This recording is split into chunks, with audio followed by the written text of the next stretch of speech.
Hello, everyone. I want to welcome you Oh, to this month's community call. Tony, you can keep your video off until Bonafshe introduces you, uh, which will be just in a few minutes. We're hearing from Tony some music that he'll be playing while we're in Chartres together. I wanted to just greet everyone today, knowing that 2025 is going to be an eventful year, probably in an unprecedented way.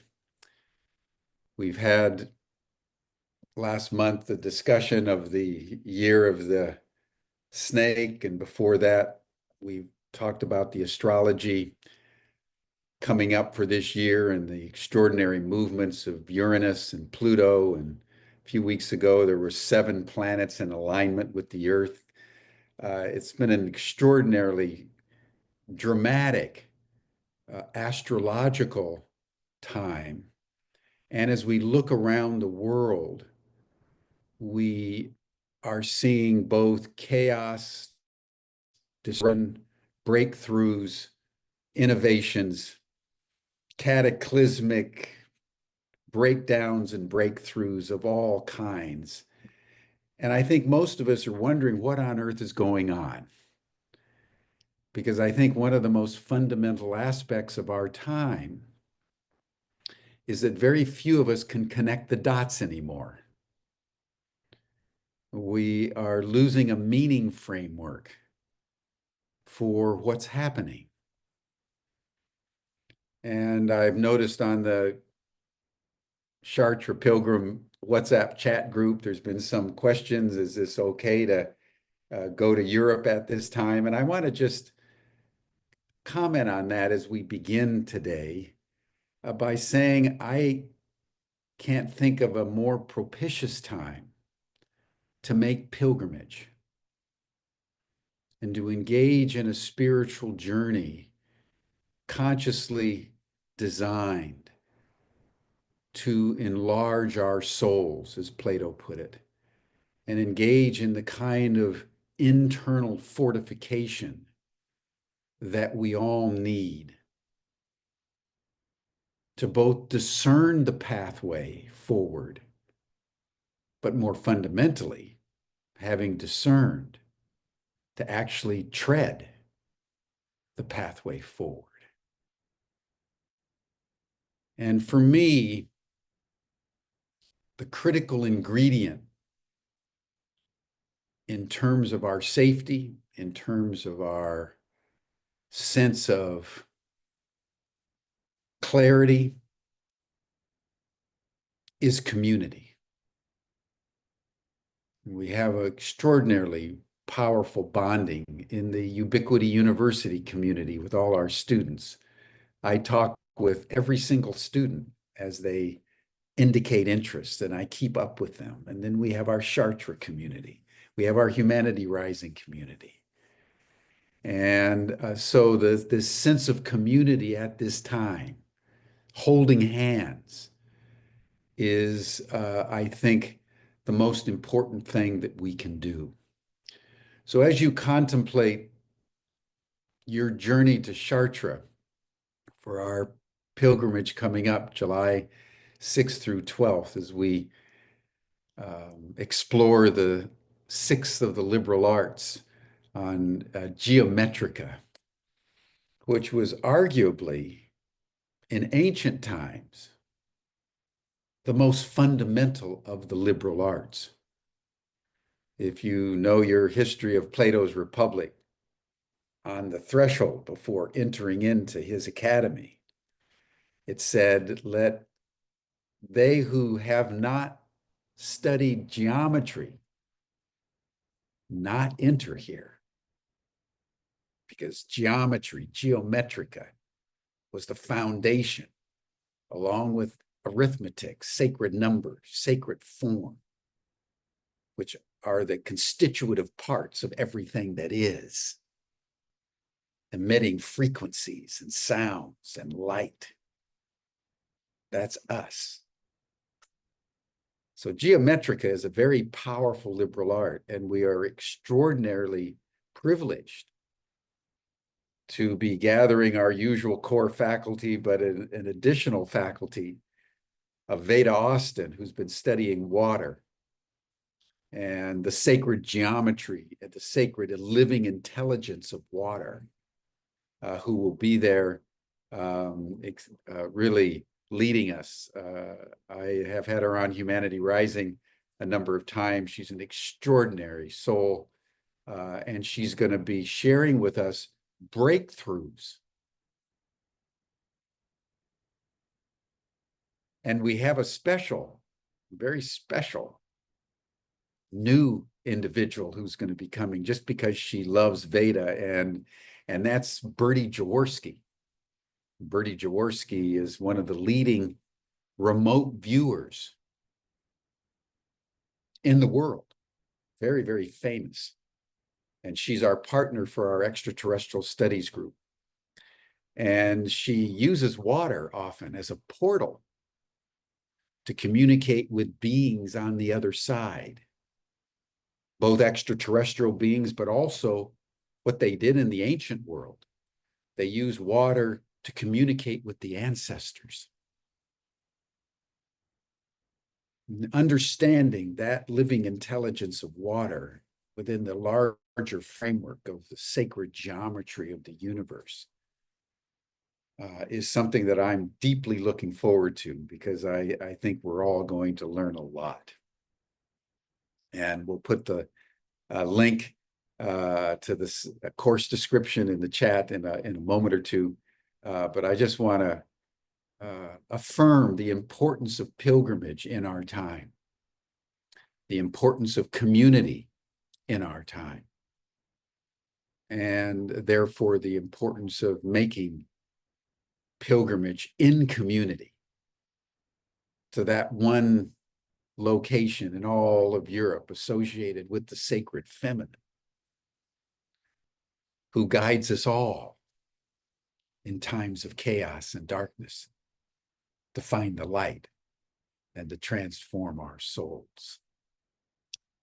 With this community call, we want to celebrate the fact that we're getting very close in just a few days to the spring equinox.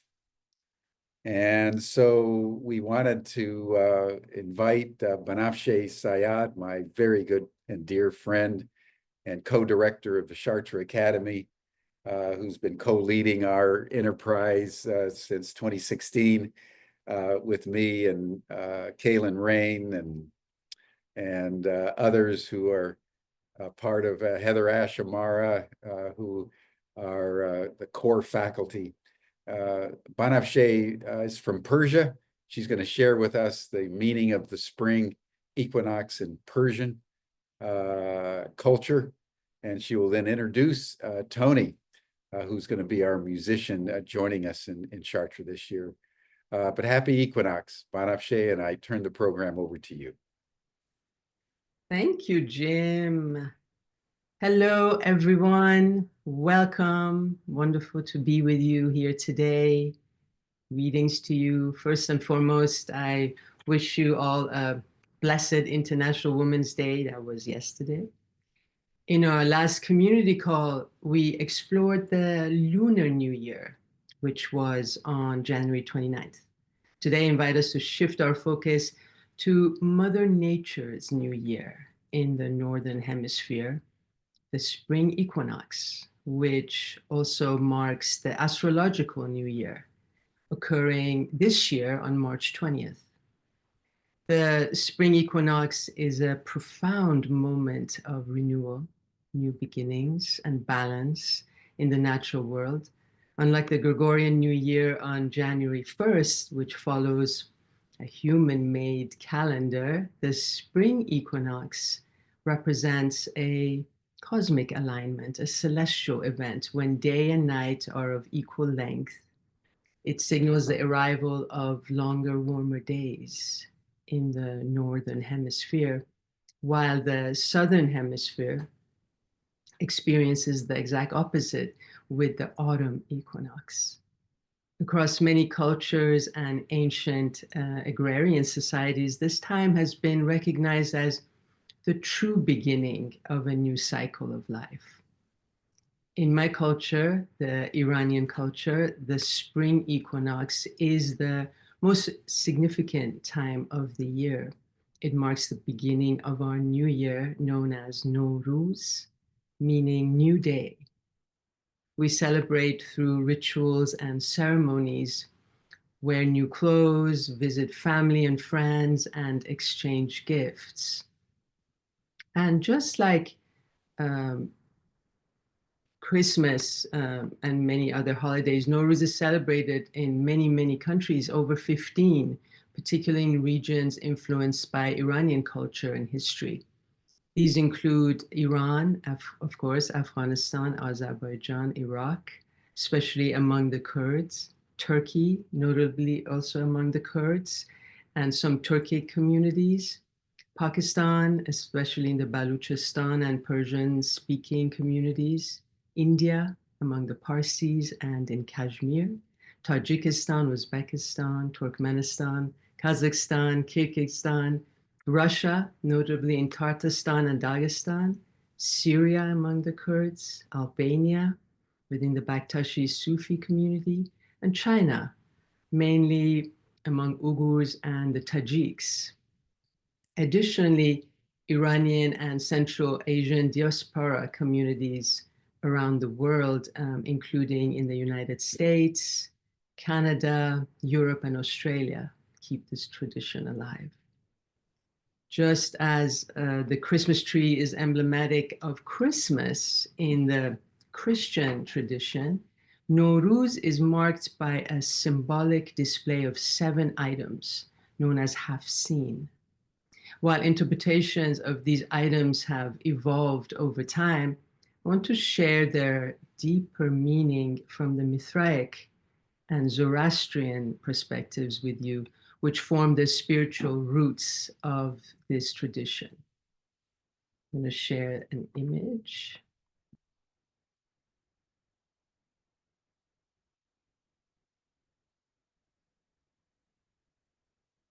You can see only a part of the display here, and some elements like flowers, apples, and garlic that are purely decorative. I'm going to talk about 7 distinct items, 3 of which represent the spiritual world and 3 the material world, and the 7th, which bridges the 2 worlds.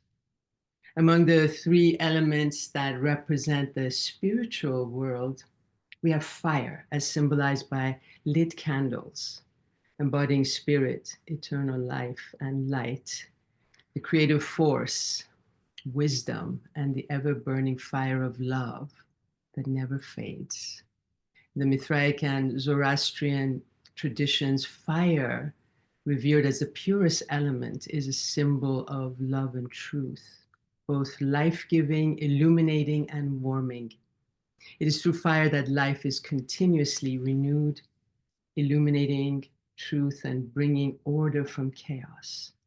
Our spiritual evolution depends on understanding this fire of love within us. The candle is placed in front of the second item, which is a mirror, representing the receptive force, the reflection of the creative, or creativity and potential. From the Mithraic and Zoroastrian perspectives, the candle and the mirror are inextricably linked. The infinite light of divine love shines in the living water of life and gives birth to its own reflection, which is life. The heart is likened to a mirror that we are beckoned to polish of the debris of forgetfulness, forgetting that we are interconnected with all that is, so it can reflect the divine.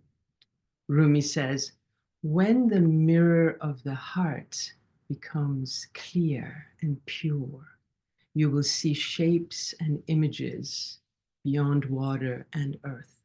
You will see both the paintings and the painter, the magnificent carpet and the carpet weaver, both.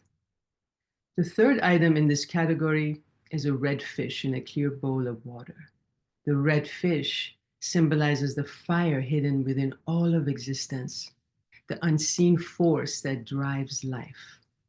It represents a passion for life and also life itself, the pulse of divine love in the hidden fountain of the water of life, the creative force in action and the journey of the soul perfecting itself in the world of form. Now, for the material world, we have stone representing the mineral domain. Stone is a symbol of matter and form, the body of existence that contains life within it. The second item representing the material world is grass, usually a dish of sprouting wheat that you see here, representing the plant domain. These green sprouts embody the perpetual growth and renewal of existence, moving in an eternal spiraling pattern. The third item in this category, which is in the part of the display not captured in this image, is an egg representing the animal domain. The egg signifies vibrancy, potential, and evolution. The symbol that brings the two worlds together, which we also don't see in this part of the display, but you can imagine it, is a chalice of wine, which represents the awakened human being. The chalice represents the body itself, and the wine within it is the soul alive with love. The lover, ignited by love, bridges the material world and the spiritual world. Wine is a symbol of the pure essence in the human being and the intoxicating and joy-bringing power hidden in the soul. It represents the freedom from form and the ecstatic devotion to life itself. In the eternal tavern of existence, it is the wine of divine grace, which is served to true lovers of the beloved, sip by sip. And it is through this passion and intoxication that the love brings, that the wine brings, that a lover's soul can become a bridge between the two worlds. Wine on the Nowruz table is a symbol of the soul of those who love life, the soul that has become free from the shackles of form and appearances and has found its way to pure intoxication and service to the greater. A lover is the only being who, by transcending themselves and in the light of creative wisdom, can, with passionate effort and through love, bring justice, prosper life, and be a gentle balm for all the pain and wounds of our great mother. Hafez says, عاشق شو ارنه روزی کار جهان سرآید ناخوانده نقش معشوق ناخوانده نقش مقصود از کارگاه هستی ای دل مباش یک دم خالی ز عشق و مستی وانگه برو که رستی از نیستی و هستی.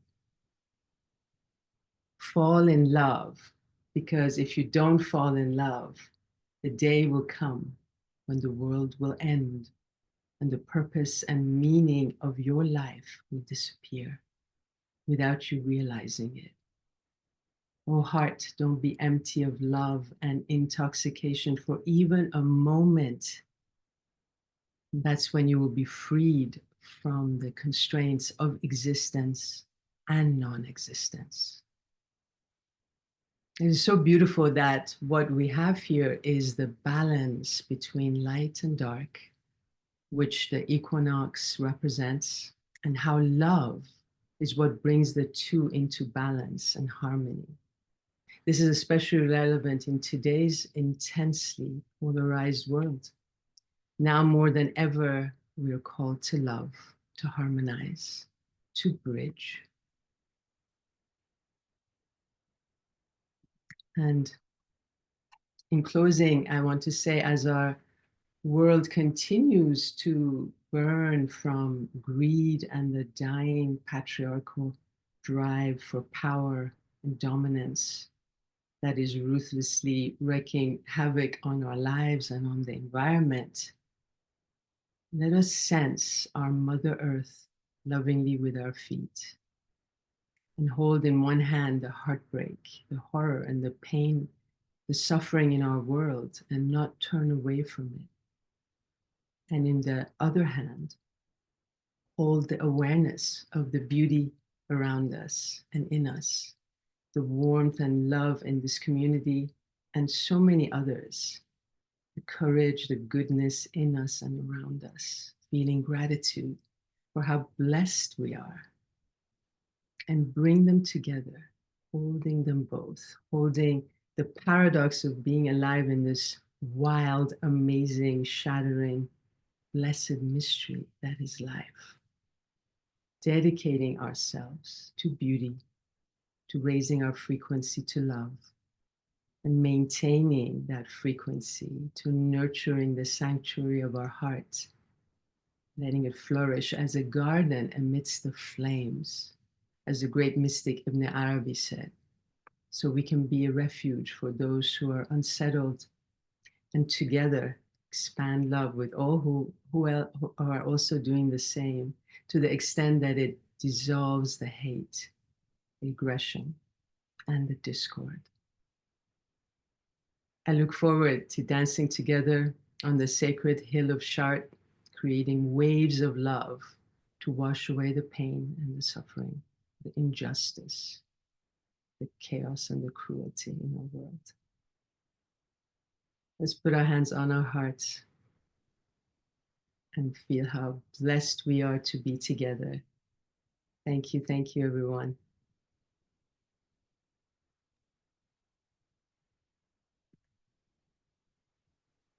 Jim, I'm going to open to any questions or comments you might have, or anyone else. Well, I want to just thank you for an extraordinarily eloquent and poetic tribute to spring. And I thought people might be interested to know how in Western civilization we ended up with January. It was not having anything to do with anything Banafshe just said about the planets and the sun and the equinox and the solstice and the energy of the life cycles. It had to do with the Romans in the late Republican period deciding that they needed to get their generals out into the field while it was still winter so they could start their various battles as soon as the snow melted. So they arbitrarily commanded the generals to start, in what was then January 1, as the beginning of the campaigns, not the beginning of the cycles of the earth, but the beginning of the Roman military campaigns. And that stuck. It was codified by Julius Caesar. And for the last 2,000 years, Western civilization has embraced the beginning of the new year with military campaigns rather than everything that you just talked about. So this is part of our predicament, everyone. In antiquity, mostly it was the spring equinox, but then sometimes in some cultures it was the fall equinox. Jewish culture, for example, it designated the fall, around Yom Kippur. But this was really beautiful. So thank you. Thank you very much. Thank you, Jim. Thank you for mentioning how January 1st came to be the beginning of the year. I was going to ask you about that, actually. Yeah, yeah, yeah. And if you think about it, that it had an impact because rather than this consecration of the renewal of life energies from Gaia, New Year's in the West has been largely celebrated by debauchery, drunkenness, and parties, right? To think about it. Yeah, and it's unusual that in the middle of winter we're celebrating Yeah. renewal. Doesn't make any sense. Doesn't make any sense at all. It is connected to the winter solstice. There is a little bit of a connection between, the birth of the light, which is and the birth of the sun, which is represented by the winter solstice. But it's not on the solstice. It's, It's not, at least it should have a been. couple weeks later because uh, uh, but that's an example of how human rationality upsets the natural balances, takes our cycles out of sync with the planet. And it's like daylight savings time, Yes. which we started today in the United States, and that's exactly what the Romans did. Some bureaucrat in the Second World War in the Department of War, as it was called then, not the Department of Defense, figured out that if we start fiddling with the time zones and the time, workers could work harder and we could have more production for the war machine. So daylight savings time Mhm. and the Roman change to January are part of the same mentality. Standing apart, Standing apart from nature to construct something that plays with nature in an artificial way. Yeah. And that's what we have to overcome and get back to these natural cycles. And so we become more organic with time, with nature, rather than trying to overcome time and overcome nature for ultimately coercive intentions. Yes, yes, absolutely. Yes. And my hope and wish is that we move more and more toward that, more and more in alignment with nature and the cycles of nature. And no one And did it's it so better important than for the our own Persians. health. Yeah, yeah. And no one does it more better than the Persians. They had such a deep understanding of spring. It's really quite extraordinary, the tradition that you speak of. Yes, yes. I was just, giving a little taste. It's actually quite extensive when you get into the symbolism and really try to embody the message, which Mm, is one of transformation and really giving your heart fully to love and being supported and feeling that the universe, that nature is supporting you in that as you reciprocate what you're given, the beauty mm. around you. Yeah, yeah. Beautiful. Thank you. So speaking about another very unifying force, unifying power, which is music, I'd like to turn now to a guest that I'm so excited to introduce to our community, my dear friend, Tony Khalife, my dear friend and collaborator for many, many years. Tony is an incredible vocalist, multi-instrumentalist from Lebanon. He's very deeply rooted in Middle Eastern music as well as Indian music, in all the Eastern traditions, really, and the sacred music of the East, especially India, Middle East, but also very well versed in Western music. Tony has been composing and performing music for over 50 years. He doesn't look it, but that's what he's been doing. And he's worked with yoga teachers, and he's collaborated with me in many, many Dance of Oneness retreats. So Tony, we've invited Tony to be the musical director this year at Chartres, in Chartres. And we would love to hear from you, Tony. Can we hear a song first and then have a conversation? Yes, yes. Thank you so much for this lovely introduction. And I feel so honored to be part of the team and bring in and sharing music with you. And it's been really wonderful to have, worked with you over the years, over, a decade and so for now. Yeah, I'd love to play a song in honor of the spring equinox. This song is written by one of our most celebrated medicine women of Northern California. Her name is Kate Wolf, and the song is entitled The Medicine Wheel, and it's a song that honors the four directions and the presiding animal spirit that occupies that direction. And so here it is.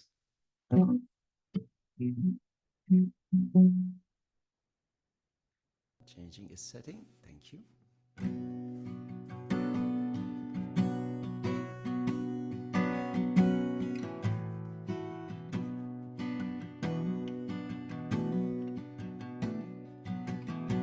When the morning breaks and the sunlight warms my soul, in the east the eagle flies and the red tail proudly soars. I'm on my way to the place of the spirit one. Grandfather, hear me now, I am on fire. Let the sun dance guide my feet to your desire. Give me visions for my eyes and words like gold that shimmer in the sun. Ah, yeah. Ah, yeah. Ah, yeah.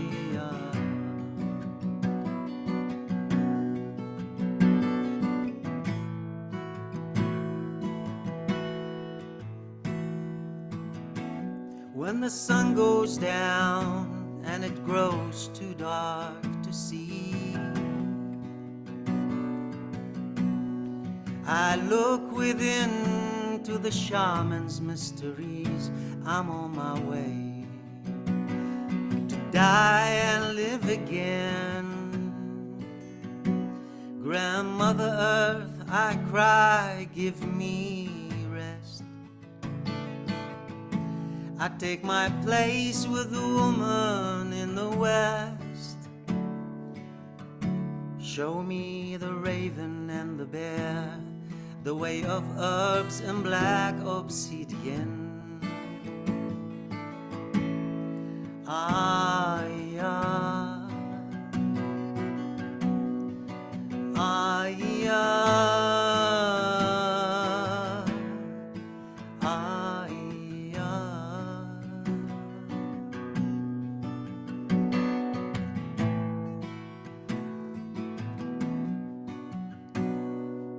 Turn towards the south like the waters I will run. In innocence and trust, a moonchild song is sung. I'm on my way to the place of the sacred plants. My emotions and my will at their command, where the turtle's voice is heard upon the land, and the wise coyote growls. The rattlesnake will lead me to the dance. Ah, yeah. Ah, yeah. Ah, yeah.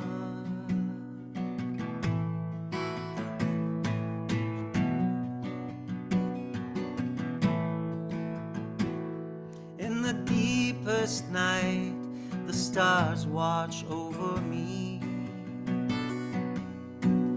Old woman of the north, my mind seeks clarity. I'm on my way to the place of the northern winds. Let the thunder and lightning carry me. Lay my thoughts to rest and send me into sleep. With the hawk and the buffalo, my dreams crystal white magic medicine. Ah, yeah. Ah, yeah.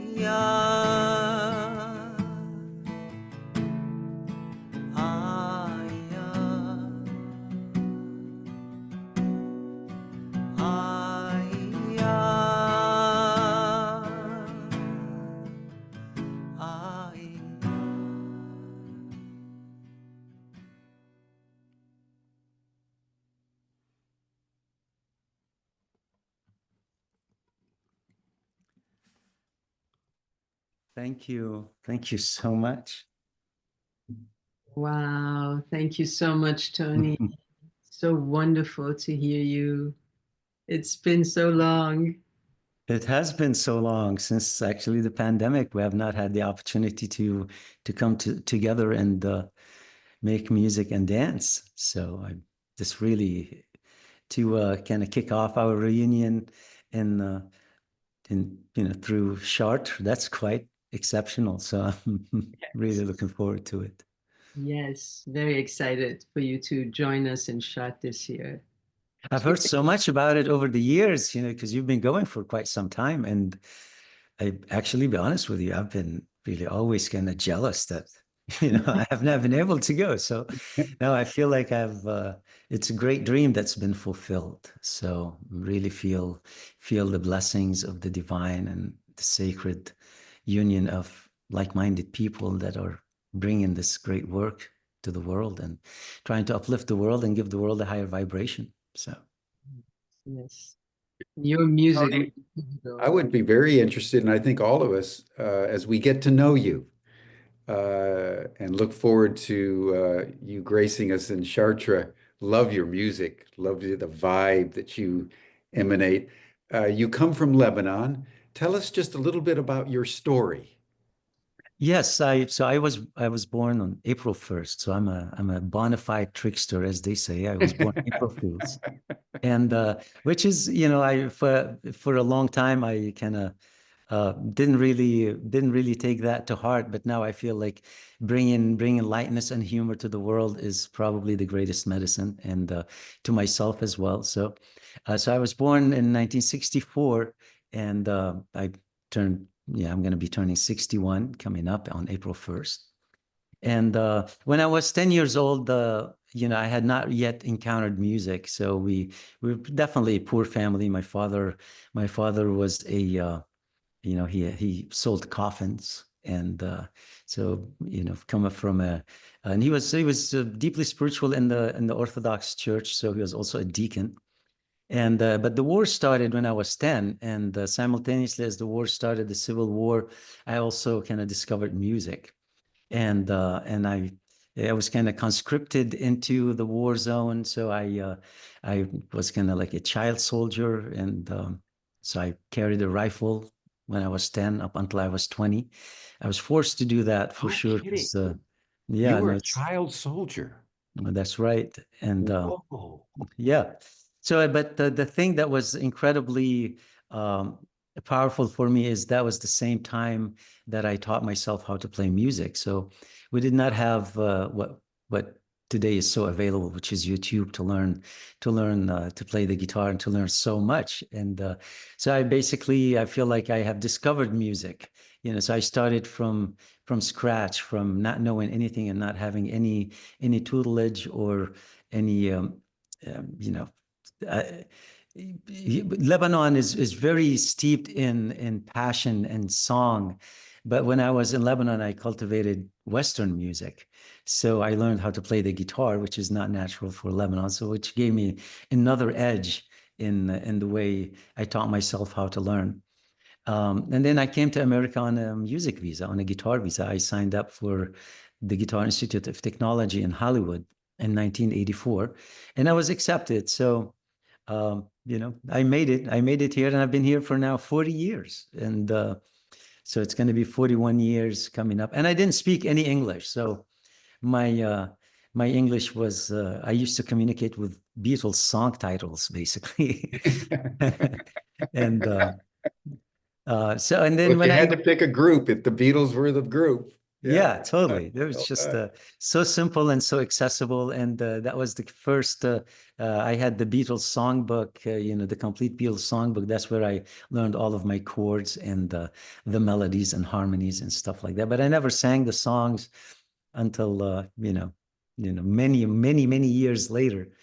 And then when I arrived to the US, I, uh, I was deeply involved in meditation, and through a friend of mine who was a monk in one of the monasteries in Lebanon, and he had he had introduced me to meditation by through books, and I've read many books before I came to America. So when I got to America, I actually got to study with the students of Sri Chinmoy, who was a famous meditation teacher in New York from India.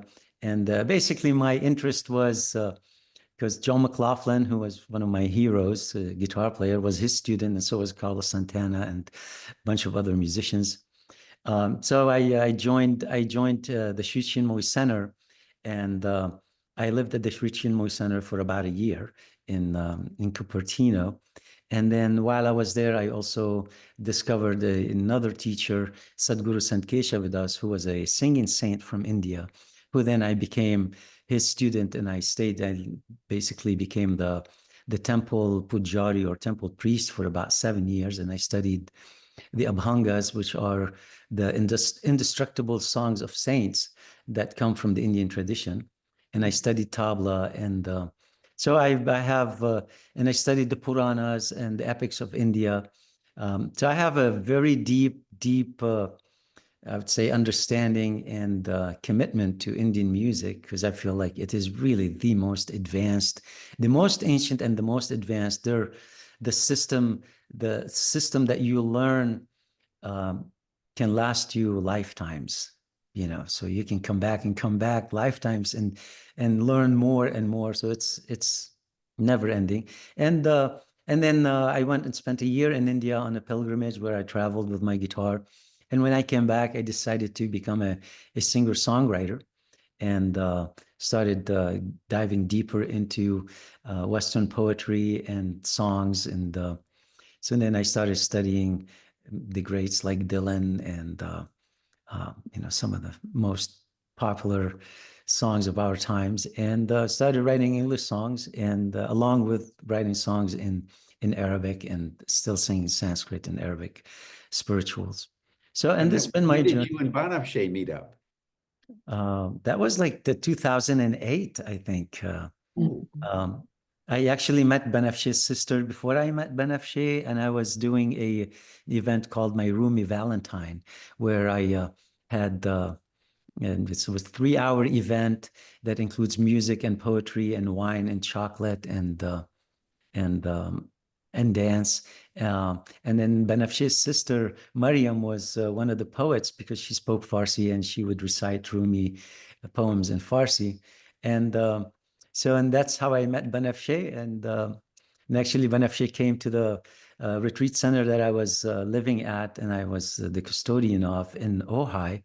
And believe it or not, I was hired to oversee the Persian community while they were getting ecstatic with the Rumi dance, because we had said with the neighbors around us were so against us having retreats. So I was meant to try to keep the whole energy kind of a little bit subdued, but I think I did the exact opposite. I found myself Good with for my you. tribe. Good for you. He ignited the energy. You know what I'm thinking of, Banafshe? We should have a Beatles night in Chartres. Ooh, Oh, Maybe we could do a you see that? collage between Rumi and the Beatles for our Friday night celebration. That's one thing we do, uh, uh, Tony and everyone, is we come in on Sunday, and then we go all week, and on Monday we have Tuesday, Wednesday, Thursday, Friday, we have teachings, and we go to the crypt on the Monday night and the labyrinth on the Wednesday night. And then by Friday night, when we end, we have a big community celebration, and really it's a party. And I'm thinking a Beatles and Rumi party on the Friday night. It's featuring you. That would be sensational. that would be beautiful, and I'd love to open the door for anybody who would like to also sing any Beatles song and suggest a song, so we can have a repertoire. We used to do at Esalen, we used to do with Banafshe, we used to do a talent show of some sort. Oh, yeah. So this could be like similar to a talent show. It's just a suggestion, so we can Yeah, yeah, run yeah, with yeah. it, and allow other people to also sing and open their voices, and share that experience with all of us. So.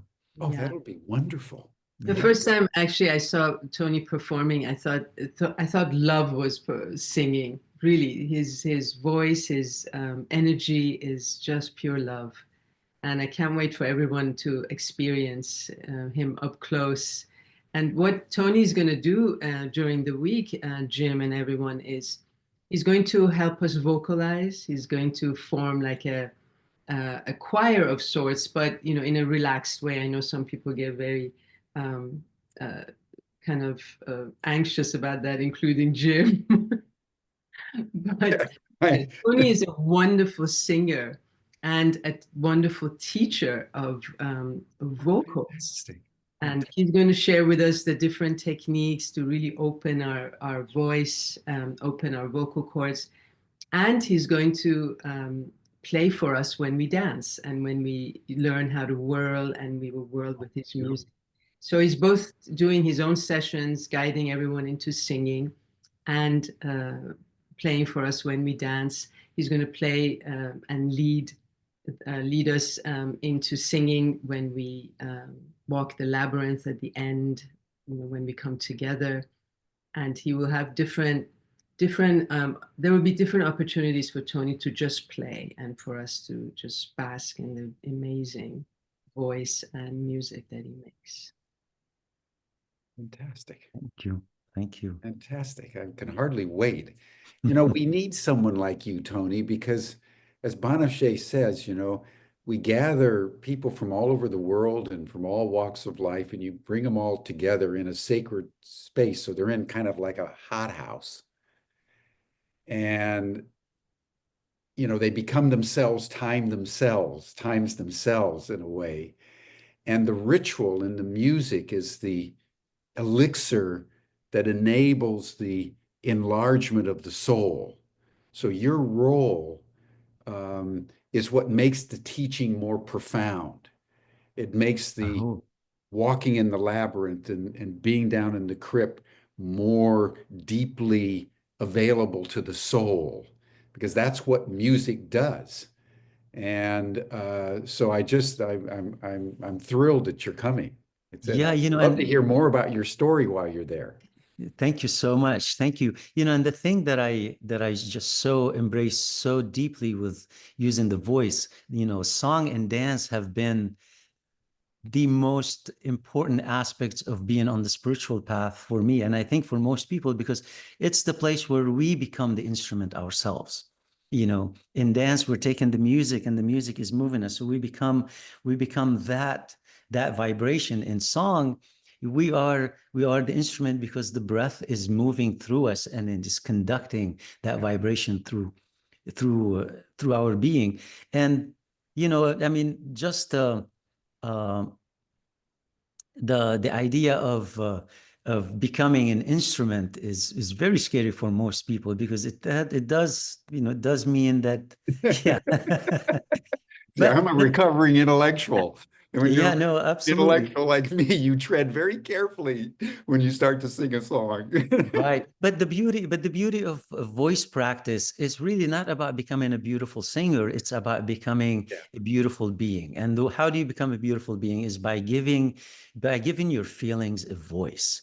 And you know, the breath can carry the feelings out of the body, and then can take you, can just send you there, and it's no longer trapped in the lungs. Then it becomes something else. It becomes something beautiful, even if it doesn't sound beautiful. The fact that it's coming out, it's being exfoliated, and that act itself is an act of uplifting, is an act of higher vibration. So, you know, becoming the instrument is definitely a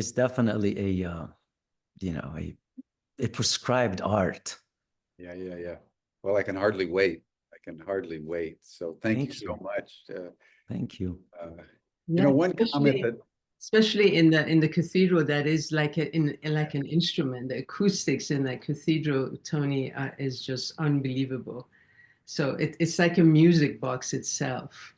So when you're going to sing there and lead us into singing, it's going to be just spectacular. Wow. Yeah, I look forward to this experience. I've sung in cathedrals before, and when the sound comes back at you, it's more than just the sound. It is a living being. It sounds like your ancestors are singing along, and to have everybody sharing, participating, that's being enveloped by sound. It's, to me, it's really the greatest, highest, most uplifting experience. So thank you. And Well, I you know, look forward to people hearing Tony chant, Jim. And he does a beautiful Om Mani Padme Om. Maybe now, maybe you can give us a little taste. Jim, I interrupted you. You were going to say something. no. This is you. I was just going to I have not set up my harmonium, so maybe our next next time. meeting, yeah, it's just will take a minute to set it up, and I see that we're starting to slow down Yeah. on. But maybe what we should do is to have you play for us in the next couple of community sessions in April and May, so people can get into the vibe of what we're going to be experiencing together in Chartres. Yeah, thank you. The only thing is, in the April date is the only date that I cannot make because I'm going to be on the road. I'll be Yeah, that's all right. May, so we'll do May, June. May and June I would be definitely there. So just Brilliant. thank you so much. Yes, I would love that. So get the community prepared. Yeah. You know, and I would just add that the few times we have sung in the cathedral, when we started, 20 years ago, the cathedral was very orthodox. So we made the decision to only sing ancient, medieval, European Christian songs, which have a real power because that is the music that informed Chartres Cathedral and other medieval cathedrals. But when we would sing, it would resonate through the cathedral as Mon-Fri sang. And then when you stop singing, the notes would continue to reverberate. And you could just sort of feel them just sort of resonating with the stone and the glass. It was really, really extraordinary. Really extraordinary. Yeah, absolutely. And, I mean, the sound lives. Sound, finds its way to be ever resonant. So yeah. So thank you so much, Tony. Thank you so much. Thank you. Yeah. So Mon-Fri, do you want any final words? I have a final comment that why don't I make a final comment, then you can conclude with your comments and a benediction. What I wanted to say, everyone, about Chartres and the reason why it's so magical is that we bring together a multi-sensorial experience.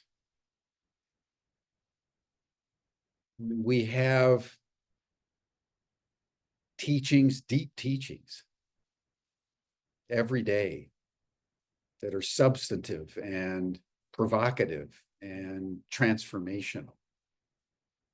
And we start every day not with the teachings, but with sacred practice that Mon-Fri leads us in, where we resonate and align our bodies with music in an opening prayer to the day. And we also have ceremony and ritual as a container for our experience. So we open on the Sunday with a sharing about what's going to happen in the week, introductions of the faculty and introductions to each other. Many of us are old friends and we haven't seen each other since last year or some 2 or 3 years ago. So we get together and then we go into the crypt. And there's a real ritual as you go into the darkness of the crypt. And then you have the labyrinth, where you walk the labyrinth. They close the cathedral at 7:30, and then we're given permission to have the whole cathedral to ourselves. So we'll listen to Tony's music and we'll walk the labyrinth. And that's in some ways our holy of holies.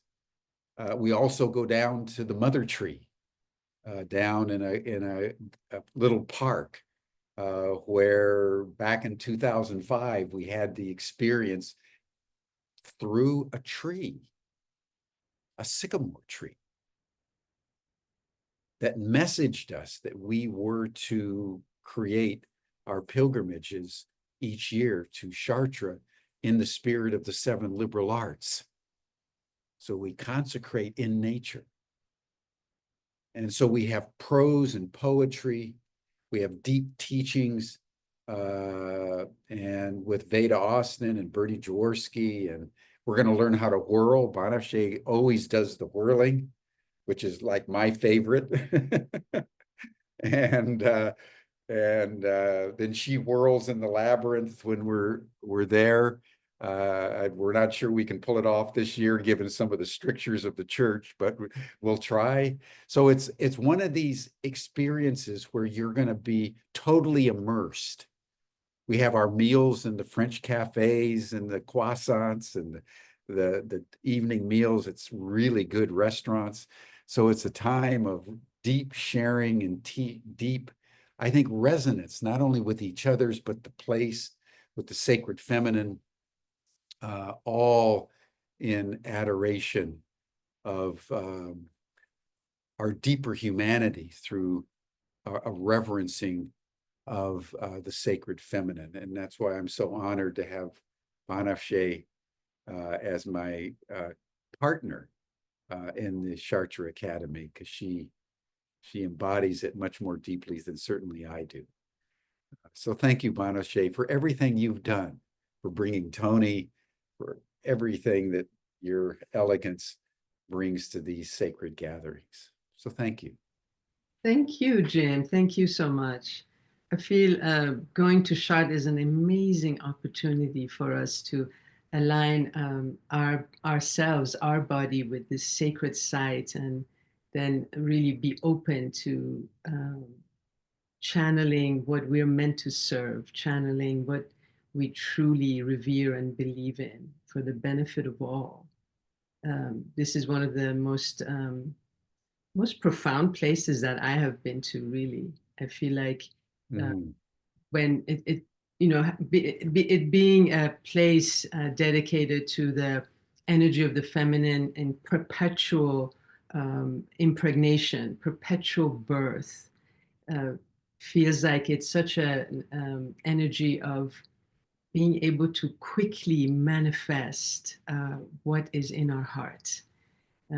So we have this opportunity to be there together in community, like you said, with beautiful activities, and then also a lot of time to enjoy and contemplate and rest, so that we can integrate what we're receiving. The dreaming circles are very important. Being aware of our dreams and speaking about them, and then letting the dreams all weave into one story that. Oh yes, the dreams. Thank you. Yeah, that connects us in a very deep way. Yeah. And also to give to the Great Mother in the way that we adore her in this beautiful site dedicated to her. I know some people say, well, this is a Catholic church and I'm not religious. Oh, I'm not religious either. None of us really are on our team, but we just absolutely adore this site, and revere it, as it has been revered for thousands of years before Christianity. And it has elements of so many different traditions, including the Mithraic that I was speaking about earlier, as I described Nowruz. So it's really a gift that we give ourselves when we go there, and together come into this collective communal adoration of our Great Mother. Beautiful. So with that, I'd like to bring our March community call to a close, wishing that this Nowruz, this spring equinox, may inspire you to embrace the fire of love within, and to shine your divine light with clarity, and to walk as a bridge between worlds, uniting spirit and matter in harmony. Thank you so much, everyone. Thank you. So much love to you. Blessings. Thank you, Mon-Fri. Thank you, Tony. Thank you, everyone. See you all in Chartres, and we'll see you all next month. Thank you. Bye for now.